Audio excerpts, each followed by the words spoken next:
Back again, guys. Lulu is getting a sister. Here we go in chapter 7. Remember, it started with this picture. I gave you a sneak peek last time, okay? Lulu, who was not in the mood for friendly conversation, grabbed the kid's hand and headed for the door.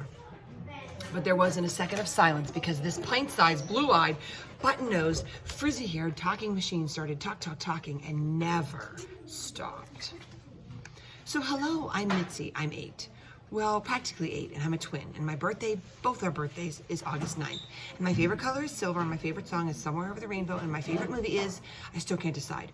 And I love doing cartwheels and jumping rope and lots of other fun things like, and without even taking a breath, she raced through a very long list of those other fun things. Pausing finally to ask an important finger and foot tapping Lulu, but there's one thing I'm super good at. Want to guess what it is? Just tell me already, said Lulu. Let's get this over with. Scrabble, said Mitzi. Scrabble. I can play that game better than practically anyone else. No matter who I am playing against, even boys and girls who are older than you, I usually win.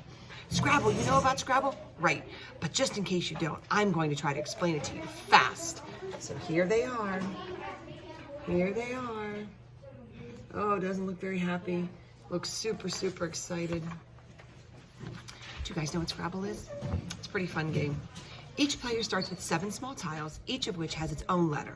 These letters are used to make words on the Scrabble board. Some of the letters will get you high points, and so will some of the words, if they're placed on spaces that double or triple your score. So if you're clever about where you're placing your words, and if you know lots of weird words using X, Q, and Z, you'll be the player who gets the most points. You'll be the highest scorer, you'll be the winner of the Scrabble game. Lulu, you won't be surprised to hear, wins most of the Scrabble games. She beats her dad and her mom and her grandma Gertie. She expects to win whenever she plays, which is why she is feeling annoyed by what this not yet 8-year-old Mitzi is saying. In fact, she is feeling extremely annoyed that this little kid seems to believe that if she played Scrabble with Lulu, she, Mitzi, would win. So you're super good, growled Lulu, pulling Mitzi into Camp Sisterhood's indoor games cabin. We'll see about that. Sit down, we're playing Scrabble. Less than an hour later, Mitzi had beaten Lulu badly by using outrageous words like oxo and zarf and getting extra points by using all 7 of her letters to make another dumb word that no one had ever heard of. If you're wondering what that word was, I'm happy to tell you it's casicue, a kind of bird. If you're wondering what the score was, I decided not to tell you. It's too embarrassing. Mitzi wasn't worried about embarrassing. She jumped up out of her chair and twirled around with victory dance, and then she shouted maybe 100 times, I won, I won, I won, I won, I won, I won, I won, after which she cheerfully said to a very uncheerful Lulu, and what do you have to say about that, old sister? Lulu narrowed her eyes and not too nicely answered Mitzi. I've got 2 things to say to you, she said. 1, I'd rather have a cavity, a bellyache, a blister, a splinter, or mosquito bites, than be your older sister. So you can just stop calling me that right now. And 2, sit down. We're playing another game. This time, the Scrabble game went a whole lot faster. It ended with Mitzi having the high score, and after she danced her victory dance and did her I wons once more, Lulu, red in the face, said, we're playing again. There they are. You can tell who's happy and who is not. They played again, and yet again, Mitzi beat Lulu, and yet again, Mitzi danced her dance and her I won. As Lulu was clearing the tiles from the board so they could start the next game, Mitzi objected. We're not supposed to be inside all morning, she said. We also need to be outside going swimming and other fun things.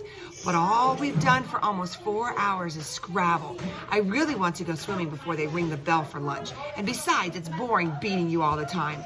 Uh-oh, Mitzi was just gone too far. Mitzi has just gone too far, way too far. For along with all that shouting and dancing whenever she beat Lulu, she now was naying, rubbing it in. Nobody dares to treat Lulu that way unless, like Mitzi, they simply don't know what they're doing, or they foolishly think that it might be amusing to see how Lulu gets ready to throw a tantrum. It's not amusing.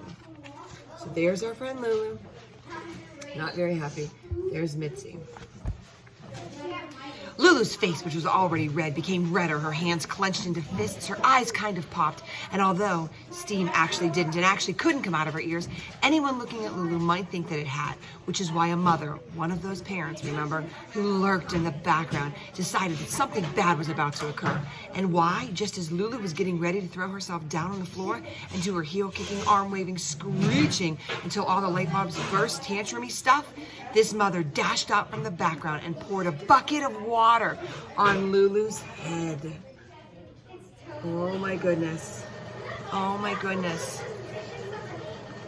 That brings us to chapter 8. Not going so great. We'll see what happens next time.